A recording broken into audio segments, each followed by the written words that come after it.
Apaixonada por museus desde pequena, Joana Sousa Monteiro, historiadora de arte e museóloga, trabalha há 30 anos nestas casas do saber e cumpre este ano uma década como diretora do Museu de Lisboa.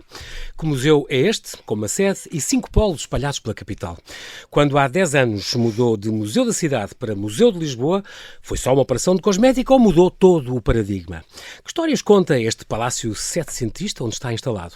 Conta-se aqui apenas a história da capital da pré-história ao Parque das Nações ou ficamos a saber muito mais? Que novidades, que mudanças ocorreram nesta campanha de obras de 9 anos que agora termina? O que é e o que deve ser o Museu da Cidade? Olá, Joana, e bem-ajas por ter aceitado este meu convite. Bem-vinda ao Rádio Observador. É um grande prazer estás aqui na Rádio Observador comigo. Obrigada, João Paulo. É um prazer para mim. E era uma conversa que já estava prevista e planeada. Desejada há muito tempo. Desejada há muito tempo, exatamente. Isso é muito, muito importante. Foi hoje. É engraçado porque a tua formação, pronto, passa por História da Arte, claro, mas tu és uma pessoa apaixonada, Joana, uma coisa que eu já te conheço há uns anos, valentes, uma coisa que eu acho muita piada em ti é a paixão com que tu vives esta tua profissão. Tu és daquelas pessoas que eu posso dizer que deixas de trabalhar se amares o que fazes e, portanto, não é bem ir para o trabalho, é para ir para o que eu gosto de fazer. Exato, é verdade. Mesmo durante a pandemia, que foi tão difícil, vocês reinventaram-se. Mas completamente, João Paulo. A pandemia, bem, para toda a gente, não é? No mundo foi uma provação a todos os níveis, mas nós no museu, se quiseres começar por aí, acabei por... Já dei uma série de depoimentos, de entrevistas, etc., sobre o que nos aconteceu na pandemia, porque uma parte relativamente pequena da equipa do museu, mas que incluiu a direção, os coordenadores dos núcleos, incluindo o Pedro Tónio Pereira do Museu de Santo António e a Linda Fernandes do Museu de Teatro Romano, que tu conheces ambos bem. Espaço também. Exatamente, e a minha colega da comunicação, que aliás era jornalista, a Marina Marques. Alguns de nós enlouquecemos durante um tempo, creio eu. Enlouquecemos no sentido de tentar por todos os meios, e os nossos meios na altura garanto-te que eram, como se pode ver ainda no nosso canal de YouTube, completamente diminutos, se não mesmo domésticos. Eram caseiros, o que é engraçado. Completamente caseiros, é uma vergonha. Trabalharam muito com a vossa equipa, a prata da casa. Inventámos com os nossos telemóveis e aos poucos fomos tendo uns microfones e mais uns devices. Todos os dias tinham coisas do que é extraordinário. Nós fizemos conteúdos todos os dias. É impressionante, nem toda a gente fez durante isso. 2 meses, não, quase ninguém mais. É incrível. E nós sentimos esta urgência, que era bastante irracional, por isso é que eu digo que enlouquecemos, de nos mantermos vivos enquanto instituição de alguma relevância para as pessoas, para fazer companhia, não era tanto para ensinar a história de Lisboa só, mas através desse pretexto. E o primeiro vídeo foi a Marina que me convenceu a fazer contragosto meu, foi confesso. Das reservas? Ora, nem mais. Foi o das reservas. É porque esse vídeo continua online. Péssima imagem, é extraordinário. Tudo. Mas... E visitamos e entramos naquele mundo, os documentos, o mobiliário, a quantidade. Começo por aquilo que hoje é a reserva visitável do museu, uma parte que por marcação está aberta ao público, que o resto não pode estar, não é? Bem, claro. E que tem uma amostra de várias tipologias das nossas coleções, de mobiliário, mas sobretudo de outras coisas, de azulejos, de gravura, de pintura, de textas, etc. No total, algumas 70 mil obras, ou o que é que vocês têm no vosso acervo? Ao todo, cerca de 100 mil, contando com a arqueologia, sim. É muita peça. É muita peça. Mas só esse vídeo, por exemplo, foi um exemplo que tu fizeste, eu lembro, e parece que alguém atrás de ti com o telemóvel a filmar. Está, Marina. Mas está excepcional e ficou na net ainda bem, porque vê-se uma reserva como é pequena, eu fiquei fascinado com aquele espaço, onde é que isto fica? É verdade. E essa sei que é a reserva central, depois tem outros espaços mais pequenos, com outras coisas, e por de facto há muitas coisas que são levadas ali para exposições temporárias, há outros que são documentos assim que não podem estar sempre a apanhar luz e têm que ser protegidos, e portanto há coisas que não podem mesmo ser mostradas sempre, e portanto, mas as pessoas ficam com uma ideia do que aquilo é e apetece mesmo. E é bom agora ter sabido já, logo à entrada, que isso é visitável e pode-se... Eu ia-te perguntar isso mais para o fim. Claro, mas ótimo. Pode-se combinar no site do Museu de Lisboa, é isso? Sim. Quer dizer, sim, é preciso enviar um e-mail a pedir marcação, mas sim. Tu sempre foste apaixonada por museus, desde quando? Ou porquê? Ias muito quando eras pequena? Ou o quê? Pois, eu sei que tu também tens muito a ver com dança e com a música, e estudaste, e piano, e tens coisas extraordinárias, que é a dança barroca francesa, a salsa cubana, dança clássica. Estou a falar dos seus 18, 19, 20 e tal anos. E agora ainda. E agora ainda continuas a ter, e a gostar muito de ver espetáculos de dança contemporânea e tudo, não perdes. Mas de facto foste muito para a história da arte e ficaste nesta área, e museus, entraste logo a trabalhar no museus há décadas. É verdade. Eu, portanto, quando decidi ir para a história da arte, para a faculdade, e foi uma entre várias opções possíveis. Eu tenho o defeito, enfim, ou característica, não é necessariamente um defeito, de gostar de muitas coisas. Sim, é ótimo. Mesmo muitas. Às vezes baralha um bocado a orientação e o foco, por isso é que às vezes não é só uma qualidade. Mas enfim, acho que é enriquecedor, evidentemente. Temos muitas janelas, não é? Muitas portas para abrir. És uma mulher do Renascimento, Joana, és das poucas que eu conheço. És uma mulher do Renascimento. Não sou, João Paulo. Paulo. Tem conversas variadas sobre muitos assuntos e estás muito à vontade e muito bem. Sim, e gostas sempre de aprender e aprendes todos os dias. Sem dúvida. Isso é das coisas, estás a ver, das coisas que eu gosto mais de estar viva, e ainda espero estar muitos anos, que é aprender todos os dias. E mesmo no teu que eu mais gosto. É como tu dizes, o teu objeto de estudo é infinito. Absolutamente infinito. Eu digo isso sobre a cidade de Lisboa, não é? Já me ouviste dizer isso na nossa visita, na nova exposição do museu. Mas é mesmo infinito. E portanto, gostas de aprender. E portanto, cheguei aos museus, por um lado, por influência familiar em relação ao gosto pela aprendizagem e pela contemplação também, mas pela aprendizagem também teórica sobre artes visuais, sobretudo arte mais antiga. Por outro lado, pelo gosto também das artes performativas, aí mais pelo lado da minha mãe, mais contemporâneas, e houve uma altura que resolvi, pronto, vou para a história da arte e depois logo se vê. Agora, nunca quis ser historiadora de arte, ainda trabalhei logo no princípio, enquanto miúda, como historiadora, ou assistente de historiadores, mais para aí, mas o meu primeiro trabalho mais a sério, Museu do Chiado. Ora, nem mais, que foi com na instalação do Museu do Chiado com a Raquel Henriques da Silva, e foi completamente eye-opening. Foram, nem chegou a um ano, e foi, estás a ver o que é um concentrado de qualquer coisa em 2 gotas, pronto, completamente. E aprendi imenso. E cheguei ao fim. Eu lembro perfeitamente como se fosse hoje. Chegámos ao fim, não da inauguração do museu, depois foi uma outra inauguração de uma exposição fantástica sobre a coleção de arte do grande criador da Galeria 111. E que o Manuel de Brito, exatamente, e a Arleta, etc., o Ruizinho, por aí fora, a arte portuguesa de primeiríssima água, que infelizmente não está à vista, se calhar tanto como podia estar, mas vai estando. E eu lembro-me que no fim dessa inauguração, ou uns dias depois, estávamos lá em cima a almoçar no terraço, eu e a Raquel Henriques da Silva, que foi tinha sido minha professora na faculdade e foi minha professora em vários momentos depois da professora no sentido da mentora ao longo da vida, tal como muitas outras pessoas, como a doutora Simoneta Luz Afonso, muitas outras pessoas, Catarina Vaz Pinto, etc. E disse-lhe, é isto, museus. Mas eu até nesse momento não tinha percebido. E ela, não, espera lá, museus, está bem, mas história da arte. E eu, não, é museus. Isto era a Raquel Henriques da Silva. Exato. Ela foi diretora do IPM, do Exatamente. Anos e 20. Ainda não era. Tornou-se a seguir. E o que é que eu fui fazer nessa altura? Fui perceber o que era o ICOM, o International Council of Museums, que é, se quiseres, a ordem corporativa mundial dos museólogos. Tu já és membro há 30 anos, desde 95. Sou membro 95. Para aí, sim. Foi quando eu costumo dizer que é desde criança. Eu sinto-me desde quase. Começaste aos 6. Vá. Não, já vou para velha. Mas é Tenho quase 30 anos de trabalho, de facto. Mas é em termos de sentimento, sou do ICOM há muito tempo. E está no meu sistema. Chegaste a posições muito importantes lá, com o CAMOG, o Comitê Internacional para as Coleções e Atividades dos Museus de Cidade, e agora, neste momento, no ICOM Strategic Plan Committee, por exemplo, onde estás. Exato, tal e qual. Esta aliança, de facto, com já os museus a nível internacional também. Sem dúvida. E então fui ter com a Unesco, com o gabinete da Unesco em Lisboa, e perceber como é que podia fazer um curso, a Comissão Nacional, como é que podia fazer um um curso sobre museus, no ICOM. Isto ainda não havia internet, quase. Então foi aí que foste para Brno, foste para a República Checa fazer isso. Exatamente, tal e qual. Onde estudaste museologia. Exatamente. Pronto, e foi a tua área para Foi o sempre. primeiro curso de museologia da vida. Tornaste Um curso durante um mês museóloga. e qualquer coisa. Intensíssimo. De manhã à tarde e à noite de trabalho. Sim. Tanto de estudo super teórico como de visitas a imensos museus. Tão bom. E tive colegas famosíssimos na minha área em termos internacionais. Tive uma sorte enorme. Uma experiência imersiva.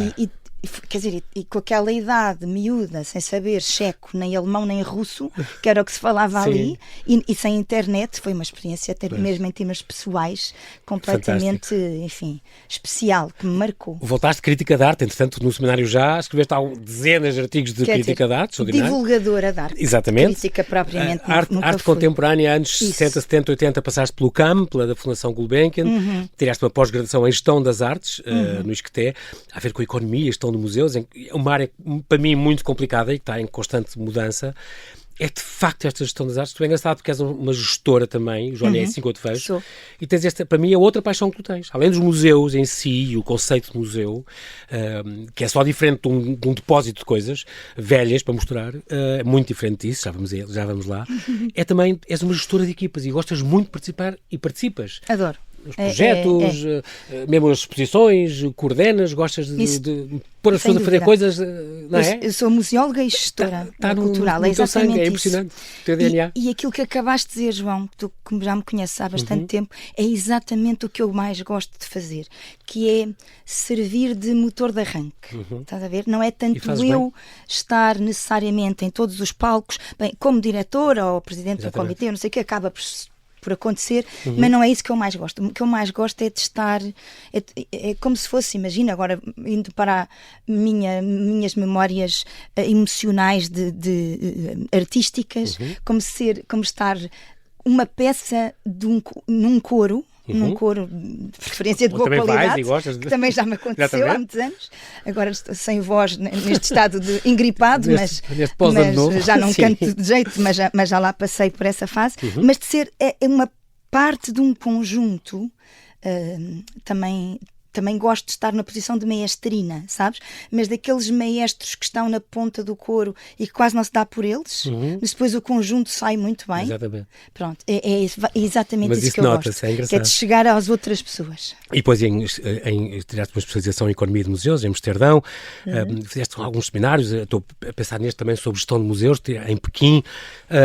Isso. É engraçado porque tu foste no ano 2000 já coordenadora adjunta na Rede Portuguesa de Museus, do IPM, onde tiveste na equipa que criou o primeiro sistema de credenciação de museus em Portugal. Também foi uma lança em África, foi assim um arranque. Foi, completamente. Tu gostas disto, do arranque destes projetos novos? E eu não sei se te posso dizer que goste. O que eu posso dizer é que nunca procurei,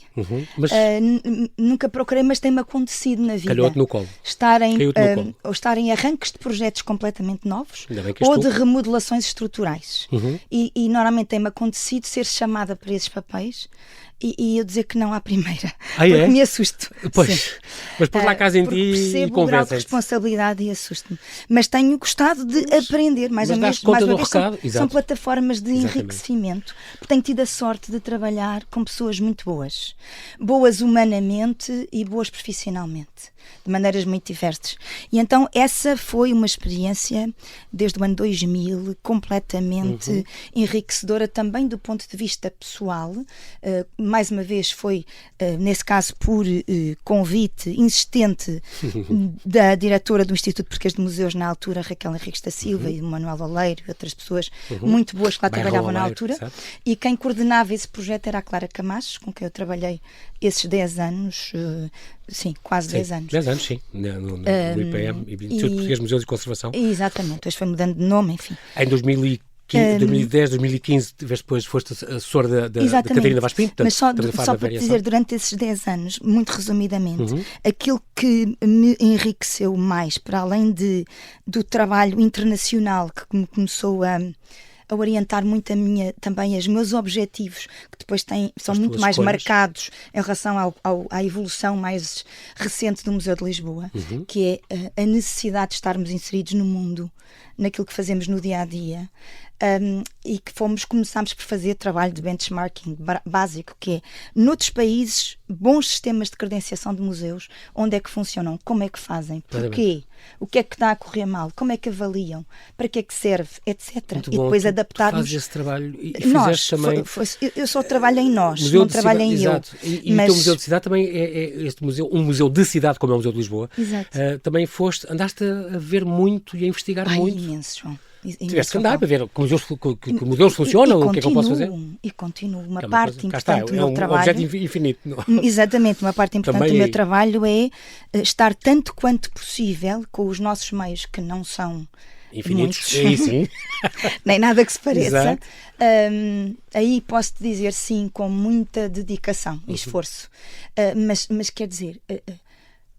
Como é que nós podemos querer imaginar fazer seja o que for de relevante hoje em dia nas nossas sociedades, enquanto museus que devem ser tendencialmente entidades cada vez mais colaborativas. E isto quer dizer muita coisa.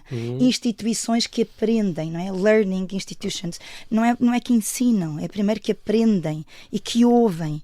Instituições que têm atenção à multidimensionalidade da mediação entre públicos, parceiros institucionais, sponsors, públicos de todas as idades, individualmente e coletivamente. E todo o género de públicos, estávamos a falar todos disso. os géneros de públicos. O Museu de Lisboa também tem a questão pensar também dos bebés, nas agendas. dos deficientes, dos Alzheimer, tens projetos o programa com Alzheimer. Da demência, para mim é muito importante. É extraordinário, já lá vamos. Sim, já lá vamos. E ter bem presente, não é tanto agendas políticas, claro que as temos também, e é bom que as tenhamos. Está inserida no governo, no país, mas também do ponto de vista, claro, e ainda bem, somos bem geridos na EGEAC, que agora se chama Lisboa Cultura. Tens a sorte de estar Temos a sorte de estar na Lisboa Cultura. Toda a gente que eu conheço cá, que passa por cá, desde sem dúvida. O João Alpuim, o António Pereira, a Lídia, tu conheces a Lídia, todos claro, eles dizem. Todos colegas. De facto, e já aqui tive antes com a Joana também, a antiga presidente. Claro. E de facto, eles dizem todos, é um alívio trabalhar numa estrutura que nos ouve, que nos dá os meios possíveis, que aposta em nós, que nos dá autonomia, e é incrível. É verdade. Às vezes em coisas mais institucionais, mais governativas, digamos assim, não tem esta facilidade, não é? Nem os museus neste momento lutam com muitas dificuldades. Os museus restantes todos, museus. Nós também.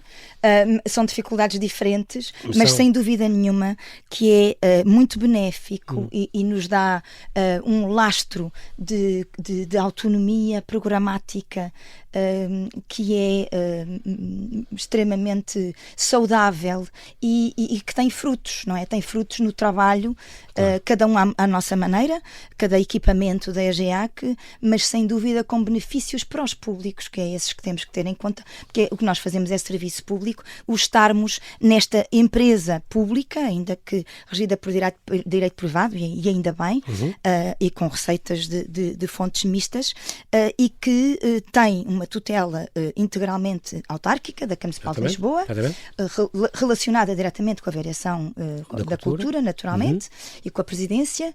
Tem imensos equipamentos. Exatamente, mas que temos este cluster, não é? De pensamento cultural de múltiplas dimensões. Este frame of mind mesmo, não é? Exatamente. Mas isso faz a diferença, eu acho. E que se complementam, cada um com a sua missão. E estamos a conversar com a historiadora e museóloga Joana Sousa Monteiro. Ela é há uma década diretora do Museu de Lisboa, com sede no Palácio Pimenta, ao Campo Grande, e 4 polos espalhados pela capital, agora totalmente repensado e reaberto após 8 anos de obras profundas. Estamos ainda a falar desta maravilha que é estar neste sítio.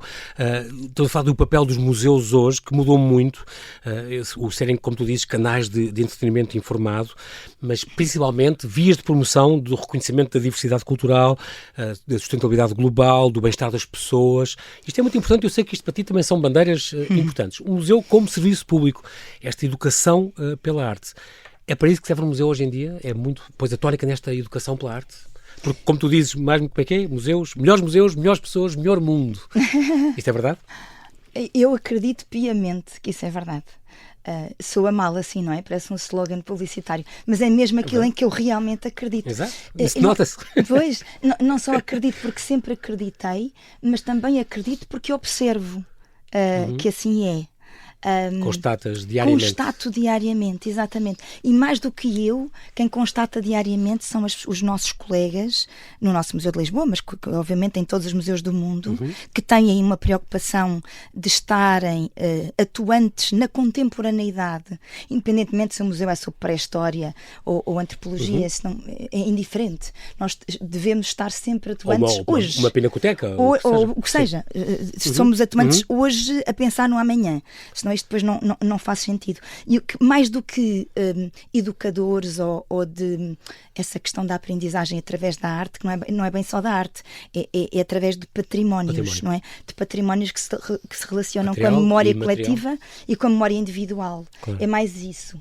É uma das minhas bandeiras também, como sabes. Exatamente, tal Gosto e qual. Muito. E por isso me compreendes. Eu acho que são mais do que tudo, hoje em dia, os museus são tecedores de ligações, não é? Sabes?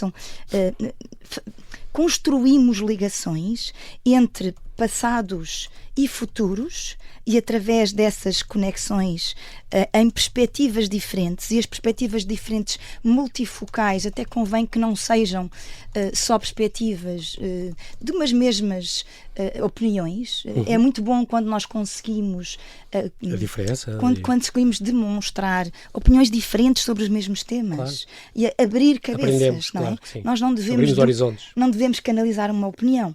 É claro que temos opiniões, nós, os comissários das nossas exposições têm opiniões, assinam textos, temos declarações à entrada de exposições, mas também temos depois espaço para muitas discussões. E quanto mais debates, melhor.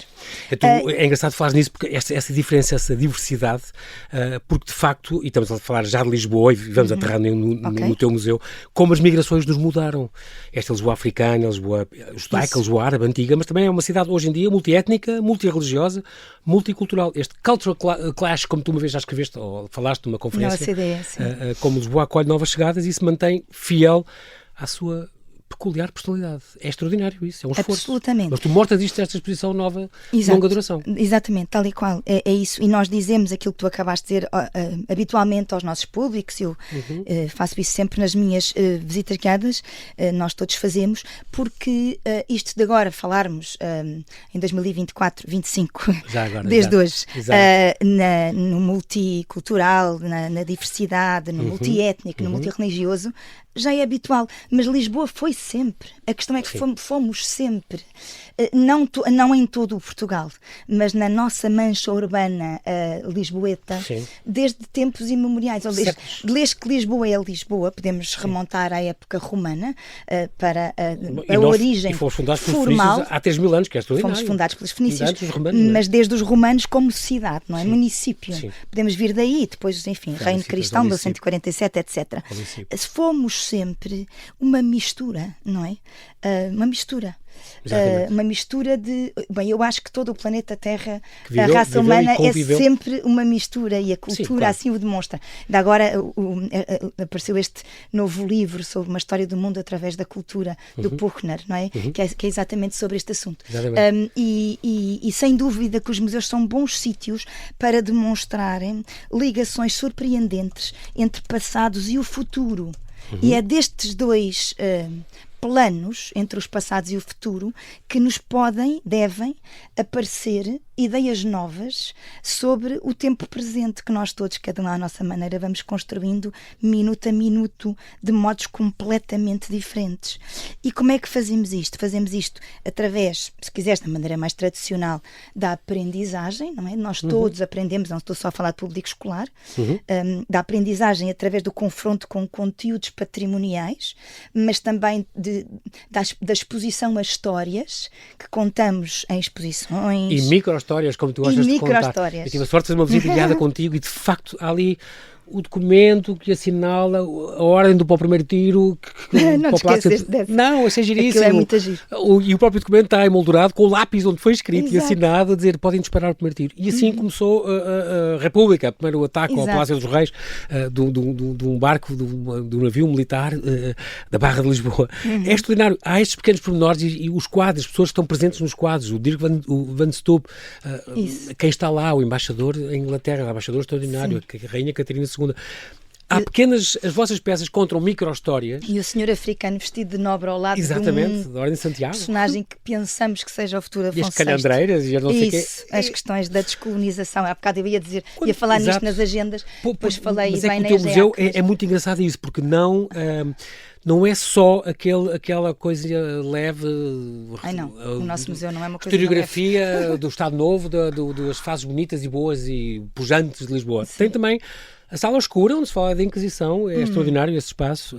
Fala-se a escravatura, assumem-se esses passos e cada vez mais é o nosso da nossa história e é assim que tem que ser, em contexto. Dúvida. E para mim é o grande segredo do teu museu. Com os contextos. Com os contextos, sempre, é muito claro. Bom, sem contextos não temos museu. Não estávamos vandalismo às estátuas. Não, e aí não é museu. Já nós trabalhamos os contextos. Então há estátuas, a soberania, que tudo. Foi a grande estátua da exposição do mundo português. Obviamente. Tem que fazer parte. Claro tem que fazer parte. Tem que ser bem contado. Exatamente. E o bem contado sabes qual é a maior dificuldade de trabalhar em museus hoje em dia? Enfim, desde há cerca de 20 anos, agora estou a pensar num enquadramento teórico. O museu hoje em dia é um paradoxo. E o Museu de Cidade é um paradoxo duplo. Porquê? Porque é uma instituição que se debruça sobretudo no passado, mas tenta comunicar sobre um futuro próximo. Senão não estaria a tentar falar sobre a contemporaneidade. Ou seja, trazemos para a contemporaneidade os discursos, as narrativas, os significados e as emoções dos passados como os interpretamos hoje. Mas é para nos fazer refletir.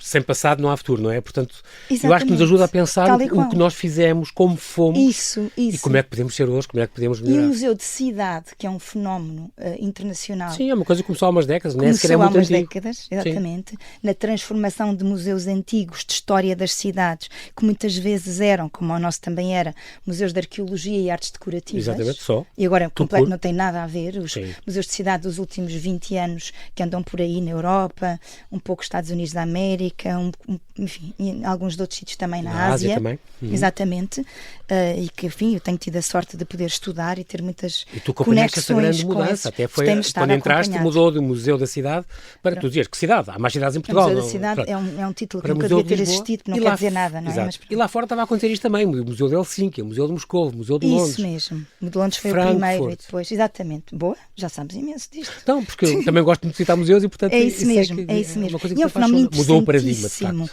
Mudou completamente o paradigma e, portanto, o paradoxo do Museu de Cidade ainda é maior, porque então é tentar ser um museu atuante e reflexivo sobre uma entidade que muda todos os dias, que é uma cidade, e muda muito no caso de uma cidade grande, cidade capital, e estamos sempre a tentar apanhar o comboio, estás a ver?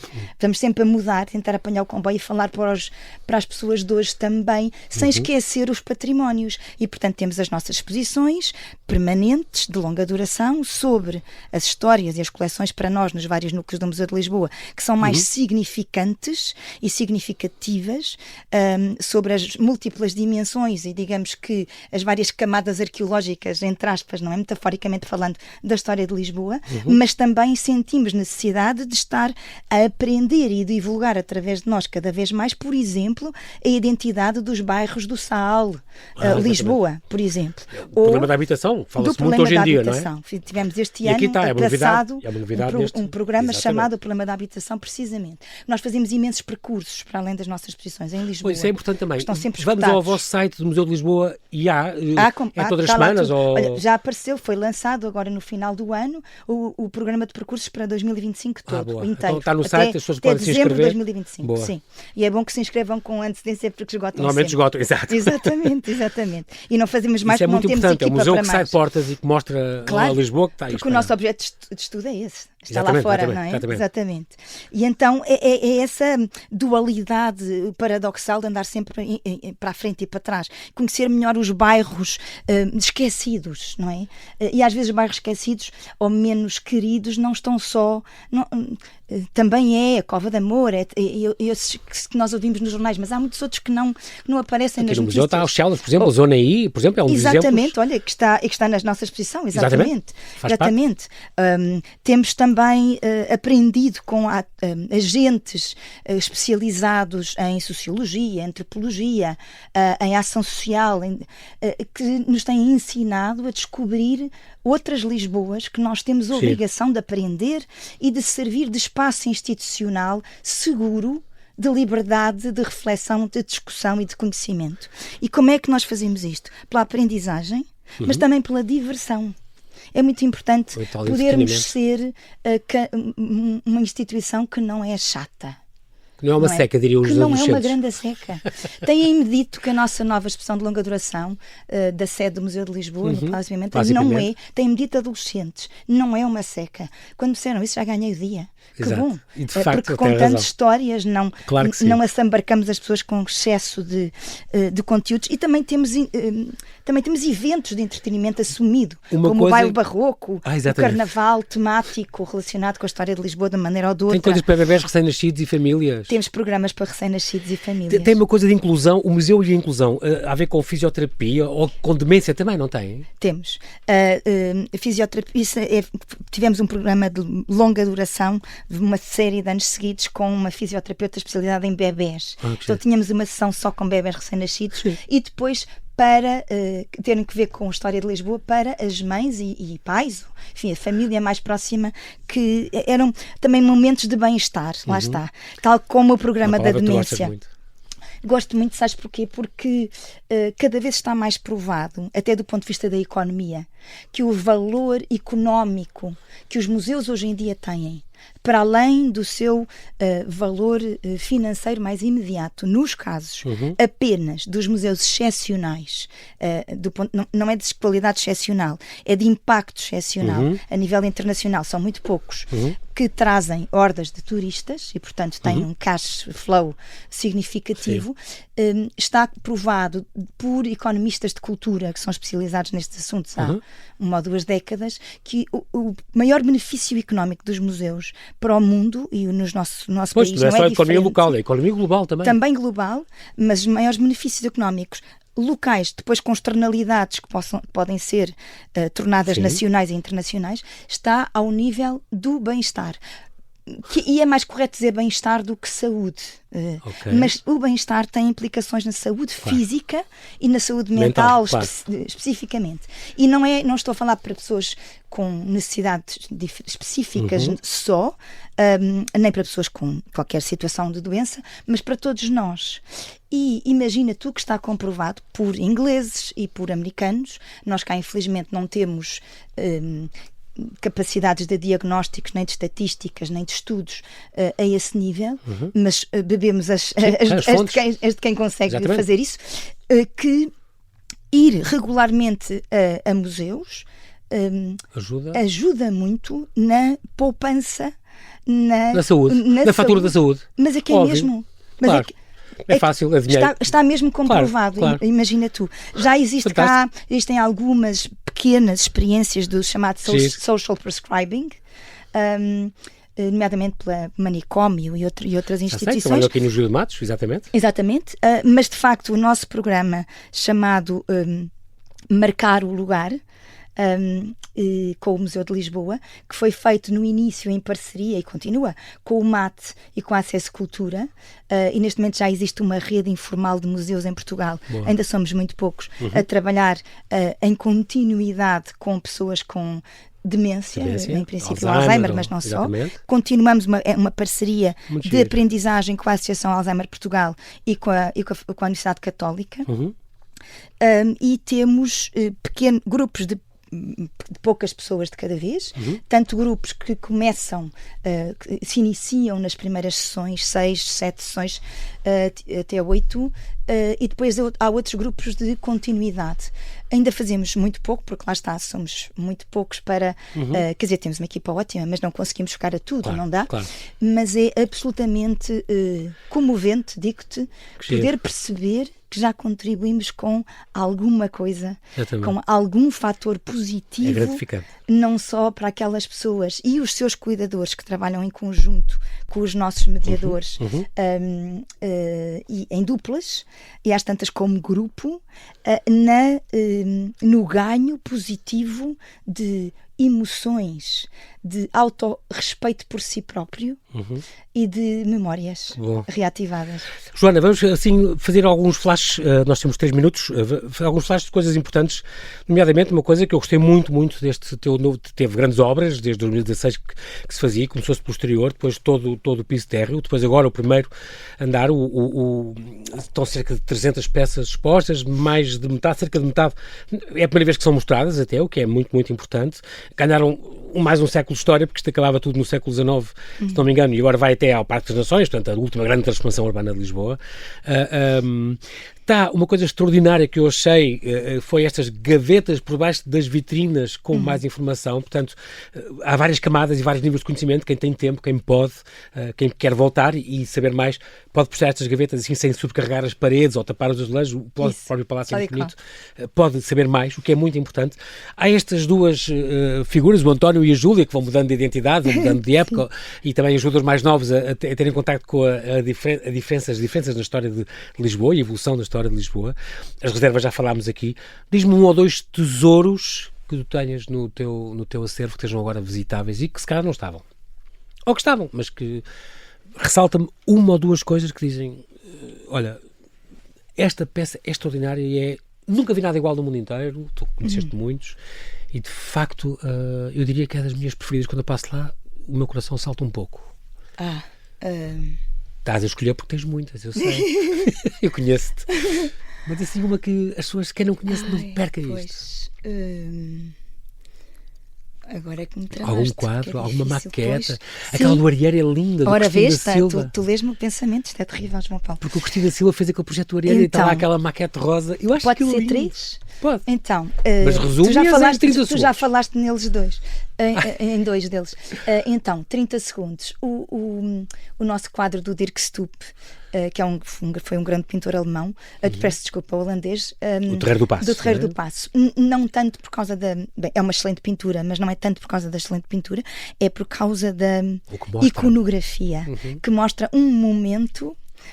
no século XVII de Lisboa, e mais do que rios de tinta que possas ler, e também muitas vezes hoje em dia as pessoas não leem, aprendemos tanto sobre a diversidade cultural e o interposto de pessoas e bens que Lisboa era em relação a grande parte do mundo, pobres, os ricos, estava ali, incluindo os embaixadores, a rainha, muito pequenina, os escravos, as embarcações, etc., de uma riqueza extraordinária. Depois saltamos para um quadro de um pintor português extraordinário, chamado Veloso Salgado, muito conhecido pela sua obra simbolista do ponto de vista da história da arte, mas mais uma vez ali o que nos interessa é o momento revolucionário da República. As eleições para o Senado. Exatamente. Em 1908 houve eleições municipais, em Câmara ganharam os republicanos. A Câmara tornou-se republicana antes do país 2 tornar anos republicano, 2 anos antes. Exatamente. Mas está bonito porque tem aquelas pessoas todas famosas, o Teófilo, os Davinos Machados, muito bem feitos de todos os republicanos ali, e é de uma força, a nossa Mariana, a portuguesa, é de uma força pictórica extraordinária. E a maquete do Arieiro, sim, do Cristina da Silva, que foi um projeto integral, muito típico do Estado Novo. Tem envolvente, tem o jardim no centro, tem todo o Arieiro, os interiores. Preocupações dos interiores, dos exteriores, exatamente. É um arquiteto total. Na mesma sala em que temos projetos do Queiro do Amaral para o aeroporto da Portela, depois a ponte 25 de Abril, o metro, portanto, aí um esforço de recuperar a importância que Lisboa tinha tido e tinha perdido de alguma maneira. Extraordinário, escolheste tão bem. É óbvio. Ao fim de 25 anos de profissão, Joana, como é que tu consegues manter tão motivada? Porque tu és uma força da natureza a falar das coisas que gostas.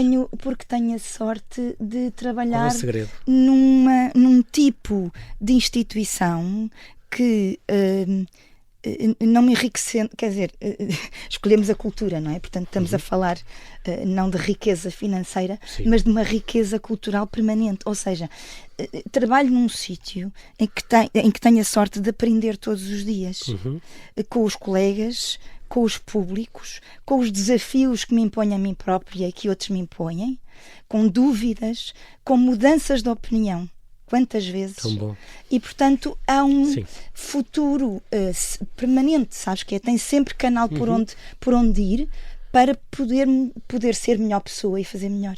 Olha, incrível. Quero agradecer muito, Joana Sousa Monteiro, esta tua presença aqui. Obrigada. Ficamos muito seduzidos para ir. Fica aqui este convite final, assim que nos ouve, a visitar sem dúvida este Museu de Lisboa, no Palácio Pimenta, ali ao Campo Grande 245, todos os dias, menos às segundas, das 10 às 6 da tarde.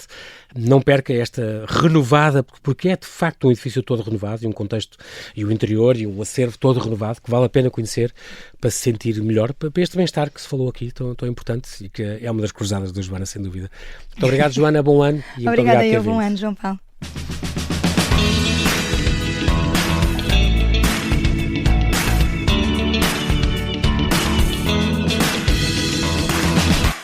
Se gostar deste podcast, pode seguir, dar 5 estrelas e comentar o episódio na Apple Podcasts ou no Spotify. Pode também subscrever e gostar no YouTube. Assim recebe uma notificação sempre que houver um novo episódio.